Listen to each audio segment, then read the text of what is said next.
বনি ইসরায়েলের এক লোক সিরিয়াল কিলার ছিল, খালি মার্ডার করতো, সিরিয়াল মার্ডার। একটা, দুইটা, তিনটা, 10টা, 5টা করতে করতে করতে করতে 99টা মার্ডার করেছে। কয়টা? এলাকায় আছে না কিরকম কেউ? 99টা মার্ডার। কল্পনা করা যায়? 99 জন মানুষকে সে নিজ হাতে হত্যা করেছে। 99 মার্ডার করার পরে তার মনে ভয় আসলো, হায়রে, না জানি আল্লাহ আমার সাথে কেমন আচরণ করে আখিরাতে। আমার তাওবা আছে কিনা কপালে জানি না, আমার তো ক্ষমা নাই, কি করব আমি?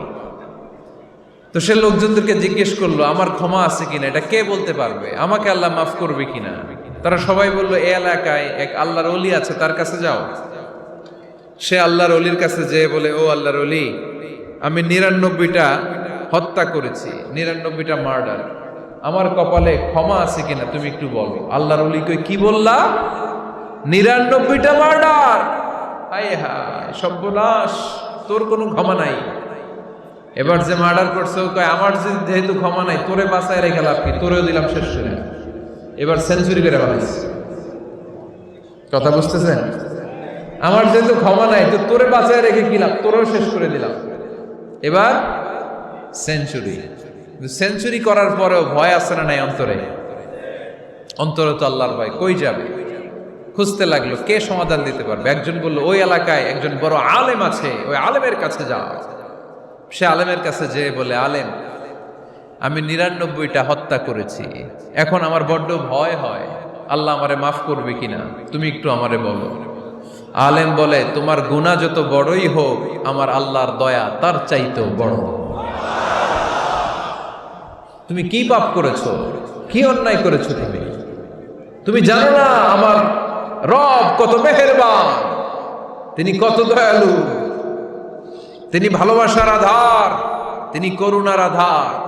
তোমার পাপ অন্যায় যদি হয় খালের পানির সমান, বিলের পানির সমান, আমার আল্লাহর দয়া সাগরের পানির সমান। তোমার পাপ আর অন্যায় যদি হয় পাহাড়ের সমান, আমার আল্লাহর ভালোবাসার দয়া হচ্ছে আকাশের সমান। তুমি যদি তওবার মতো তওবা করতে পারো, ক্ষমার মতো ক্ষমা চাইতে পারো, চোখের পানি ছেড়ে, চোখের পানির বড় দাম, চোখের পানির মধ্যে বিশাল কারিশমা, এটা আল্লাহ খুব পছন্দ করে। 2 ফোঁটা পানি আল্লাহ পছন্দ করে। এক, জেহাদের ময়দানে শহীদের গা বেয়ে ঝরে পড়া রক্তের ফোঁটা। 2 হচ্ছে অনুতপ্ত বান্দার চোখের পানির ফোঁটা। বান্দা যখন অনুতপ্ত হয়ে চোখের পানি ছেড়ে কাঁদে, তার চোখের পানি চোখ বেয়ে নাকের ডগা বেয়ে মাটিতে পড়ার আগেই ওই অনুতপ্ত বান্দার সব গুনাহ আল্লাহ মাফ করে দেয়। সে জিজ্ঞেস করলো, আমার ক্ষমা আছে কিনা? আলেম বলে, আছে, ক্ষমা আছে। তওবার মতো তওবা করো, তাওবাতান নাসুহা। তওবার মতো তওবা করলে আল্লাহ ঠিকই মাফ করবে। সে এতটাই অনুতপ্ত হলো, এতটাই, সে আল্লাহর কাছে ক্ষমা চাইতে শুরু করলো। আলেম পরামর্শ দিল, তুমি যে এলাকায় থাকো এলাকাটা ভালো না, এলাকাটা ছাড়ো, এখানে সব ডাকাতদের এলাকা, তুমি একটা ভালো এলাকায় যাও, ওখানে যে তওবা করে ভালো মানুষ হয়ে যাও। সে নিয়ত করে কাপড় চোপড় গুছিয়ে ভালো এলাকায় যাবে। ঘর থেকে বেরোয়ার সাথে সাথেই মালাকুল মাউত চলে আসছে, তার রুহু কবজ করে ফেলছে। এখন রুহুকে নিয়ে যাবে। ফাজাত মালাইকাতুর রাহমা ওয়া মালাইকাতুল আযাব। রহমতের ফেরেশতারাও আসছে, আযাবের ফেরেশতারাও আসছে। রহমতের ফেরেশতারা বলে, না না, সে তওবার নিয়ত করেছে, যদিও তওবা করতে পারে নাই, যদিও ভালো এলাকায় যেতে পারে নাই, তওবার নিয়ত করেছে, অনুতপ্ত হয়েছে, ক্ষমা চাওয়ার চিন্তা করেছে, আমরা তার রূহ নিয়ে ইল্লিনে রেখে দেব। আযাবের ফেরেশতারা বলে, না না, 99টা হত্যা করার পরে আরো একটা হত্যা করে সেঞ্চুরি করেছে, এখনো তো ভালোভাবে তওবা করতে পারে নাই, তার রূহটা নিয়ে আমরা সিজ্জিনের ভেতরে ঢুকায় দেব। 2 দল ফেরেশতার মারামারি, এ বলে আমরা নিব, এ বলে আমরা নিব। ঝগড়া আছে না নাই? আল্লাহ বললেন, রাখো রাখো, ঝগড়ার দরকার নেই। এক কাজ করো, যেখানে মারা গিয়েছে ওইখান থেকে ফিতা দিয়ে মাপতে শুরু করো। ভালো এলাকাটা যদি কাছে হয় জান্নাতের ফেরেশতারা নেবে, খারাপ এলাকা যদি কাছে হয় জাহান্নামের ফেরেশতারা নেবে। খারাপ এলাকা তো একেবারেই কাছে, ঘর থেকে বেরোয়ার সাথে সাথে মৃত্যু হয়েছে। আর ভালো এলাকা তো অনেক দূর। আল্লাহ জামিনটারে আদেশ দিলেন, জামিন, এই অনুতপ্ত বান্দার জন্য তুই ভালো এলাকাটা কাছে চলে আয়। ভালো এলাকাটার জমিনটা তুই সংকুচিত হয়ে যা। যদিও ঘর থেকে বের হয়েছে একেবারে কাছে, খারাপ এলাকা হাজার হাজার মাইল দূরে চলে যা। ফিতা দিয়ে মাপ দিয়ে দেখে, সর্বনাশ, ভালো এলাকাটা তো একেবারেই কাছে, খারাপ এলাকাটা অনেক দূরে। আল্লাহর ফয়সালা অনুযায়ী রহমতের ফেরেশতারা তার রূহকে নিয়ে জান্নাতের ভেতরে ঢুকিয়ে দিয়েছে। 99টা হত্যা করার পরে আরো একটা হত্যা করে সেঞ্চুরি, 100টা খুন করছে। আপনি কয়টা করছেন? আমি কয়টা করছি? তো 100টা খুন করে যদি ও মাফ পেতে পারে আমার আল্লাহর কাছ থেকে, আমরা কি ক্ষমা পেতে পারি না? ওর পাপের কাছে আমাদের পাপ কি? কয় ওয়াক্ত নামাজ ছাড়ছেন আপনি? কয়টা মিথ্যা কথা বলছেন? কতবার ঘুষ খাইছেন? কত টাকা সুদে লাগাইছেন? কত অন্যায় করছেন? কত জুলুম করেছেন? মনে রাখবেন, আপনার পাপ, আপনার অন্যায়, আপনার জুলুম যত বড় হোক না কেন, আমার আল্লাহর দয়া তার চাইতেও বড়। এজন্য আল্লাহ নিজের পরিচয় দিয়ে বললেন, আর রহমানু আল্লামাল কুরআন খালাকাল ইনসান আল্লামাহুল বায়ান। আমি রহমান, আমি দয়ার সাগর। আমি কি? আল্লাহ তুমি দয়ার সাগর, রহমানুর রহিম। তোমার দয়ায় পূর্ণ আমার সারানিশিদিন। তোমার দয়ায় পূর্ণ আমার সারানিশিদিন। আলহামদুলিল্লাহ পড়ে। তাহলে বুঝতে পারলাম আমার আল্লাহর দয়ার কোনো শেষ আছে? চিল্লায় বলতে হবে, আছে। দয়া আর ভালোবাসাকে সৃষ্টি করার পরে আল্লাহ তাআলা 100 টুকরা করলেন। কয়শো টুকরা? সবাই শুনতেছেন? কষ্ট হচ্ছে তো উত্তর দিচ্ছেন না যে? কত টুকরা করলেন? 100 টুকরা করে 99 টুকরা দয়া ভালোবাসা আল্লাহ তাআলা নিজের কাছে রেখে দিলেন। আর 1 টুকরা দয়া আর ভালোবাসা আল্লাহ তাআলা গোটা বিশ্বের সবার মাঝে ভাগ করে দিলেন। আমরা সবাই মিলে পাইছি কয় টুকরা ভালোবাসা? উনি রেখে দিয়েছেন কয় টুকরা? ওই 1 টুকরার কিছু অংশ আমিও তো পাইছি, তাই না? আপনি পেয়েছেন, আমরা সবাই পেয়েছি, গোটা বিশ্বের সবাই, আদম আলাইহিস সালাম থেকে শুরু করে কিয়ামত পর্যন্ত যারা আসবে, এসেছিল এবং এখন আছে, সবাই মিলে কয় টুকরা? ওনার কাছে কয় টুকরা? কিন্তু এই 1 টুকরা যে আমরা সবাই ভাগে যোগে পাইলাম, আমাদের ভালোবাসার নমুনা দেখছেন? একজন আর একজনের ভালোবেসে বলে আত্মহত্যা করে ফেলে, আছে না নাই? আছে না? সালমান শাহ মারা গেছে, এই দেশের কয়েকটা মেয়ে গলায় রশি দিয়ে আত্মহত্যা করছে, শুনছেন? অমুক সেলিব্রিটির কি হয়েছে, ছাদ থেকে লাফ দিয়ে পরে মাথা ফাটায় ফেলছে। ভালোবাসা আছে না নাই? যারে ভালোবাসে তার নাম আবার ছেলেরা হাতের মধ্যে কেটে কেটে লেখে। শরীয়তপুরে এগুলো নাই আলহামদুলিল্লাহ। হ্যাঁ, প্লাস দিয়ে লেখে, প্লাস। ধরেন আব্দুল্লাহ প্লাস শামিমা, তো এ প্লাস এস, রক্ত দিয়ে লেখে, রক্ত।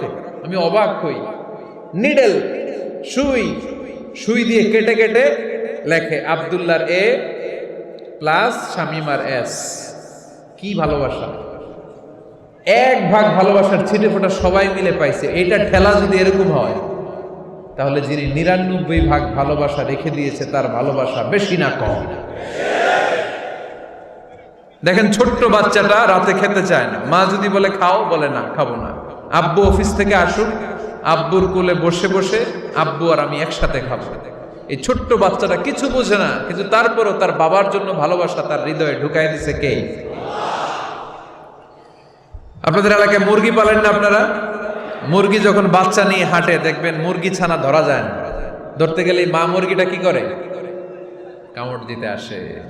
এই ছোট্ট বাচ্চাগুলোর জন্য মা মুরগিটার হৃদয়ের ভিতরে ভালোবাসা ঢুকাই দিল কে? আহা, আমি পত্রিকাতে এমনও দেখেছি, বন্যায় এক মা পানি খেতে খেতে খেতে খেতে খেতে খেতে মরে গিয়েছে, কিন্তু শিশুটাকে একটা বালতির মধ্যে চাপিয়ে মাথায় তুলে ধরে রেখেছে। মা পানি খেতে খেতে নিজের জীবনকে বিলিয়ে দিয়েছে, কিন্তু বাচ্চাটা মরে নাই। বাচ্চার জন্য কি ভালোবাসা! এই ছোট্ট বাচ্চার জন্য মায়ের হৃদয়ে জান স্যাক্রিফাইসের মতো এই ভালোবাসা ঢুকাই দিল কে? কিছুদিন পরে আবার আসতেছে বিশ্ব ভালোবাসা দিবস। তখন দেখা যাবে ভালোবাসা কারে কয়। মাদারীপুরের কোনো ফুল বাগান আর খুঁজে পাওয়া যাবে না ফুল, ঠিক কিনা? এই শরীয়তপুর এলাকায় নিশ্চয়ই আপনারা শরীয়ত লঙ্ঘন না করে ইসলামকে প্র্যাকটিস করেন, নাকি এইখানেও বিশ্ব ভালোবাসা আছে? হ্যাঁ, আছে তো। শরীয়তপুর না? হ্যাঁ, ওই দিন 14 ফেব্রুয়ারি শরীয়ত যায় কই? এগুলোর সাথে ইসলামের কোনো সম্পর্ক। আমাদের প্রতিদিনই ভালোবাসা, সকালে ভালোবাসা, বিকেলে ভালোবাসা, সন্ধ্যায় ভালোবাসা, শীতকালে ভালোবাসা, গ্রীষ্মকালে ভালোবাসা। আমাদের ইসলামে শুধু ভালোবাসাবাসি, ঠিক কিনা? রাসূল আমার ভালোবাসা, রাসূল আমার আলো আশা, রাসূল আমার প্রেম বিরহের মূল আলোচনা, রাসূল আমার কাজে কর্মের অনুপ্রেরণা। চিল্লায় পড়েন আল্লাহু আকবার। আমাদের ভালোবাসার কোনো কমতি আছে? 24 ঘন্টা আমাদের ভালোবাসা আছে না নাই? 365 দিন আমাদের ভালোবাসা আছে না নাই? এই জন্য আলাদা করে আমাদের কোনো দিন লাগে না, বিশ্ব ভালোবাসা দিবস দরকার হয় না। যারা মাকে দেখতে পারে না, বাবারে দেখতে পারে না, এরা একদিনের জন্য মা বাবাকে উইশ করতে যায়, আর নাম দিছে বিশ্ব মা দিবস, বিশ্ব বাবা দিবস। কিছুদিন আগে দেখলাম বিশ্ব ডিম দিবস। কি দিবস? আমি কি মিথ্যা বললাম? ছিল একটা বিশ্ব ডিম দিবস। কিছুদিন পরে বানাবে বিশ্ব বাঁশ দিবস, যে যারে বাঁশ দিতে পারে। এরপর একটা বানাইছে শুনলাম বিশ্ব চিন্তা দিবস। তো এটা কি দিবস? কয় এই দিন আমরা সবাই মিলে চিন্তা করি যে আসলে আমাদের কি চিন্তা করা দরকার, আছে না নাই? তো এই যে ওরা বিশ্ব মা দিবস, international mother day, international father day, মা দিবস, বাবা দিবস বছরে একবার ওল্ড হোমে রেখে আসে, বৃদ্ধাশ্রমে। যেহেতু সারা বছর বৃদ্ধাশ্রমে, বছরে একদিনও যদি মারে স্মরণ না করি কেমন হয়? তো একদিন ওই মা দিবসে মারে একটা কার্ড দিয়ে উইশ করে আসে, কিছু টাকা দিয়ে আসে। ওদের তো মা বাবার প্রতি দয়া নাই, শ্রদ্ধা নাই, ভালোবাসা নাই, এজন্য ঘটা করে ওদের দিবস পালন করা লাগে। আমাদের 24 ঘন্টা 365 দিনই ভালোবাসা, তাই এই দিবস ফিবসের আমাদের দরকার নাই। চিল্লায় বলেন ঠিক কিনা?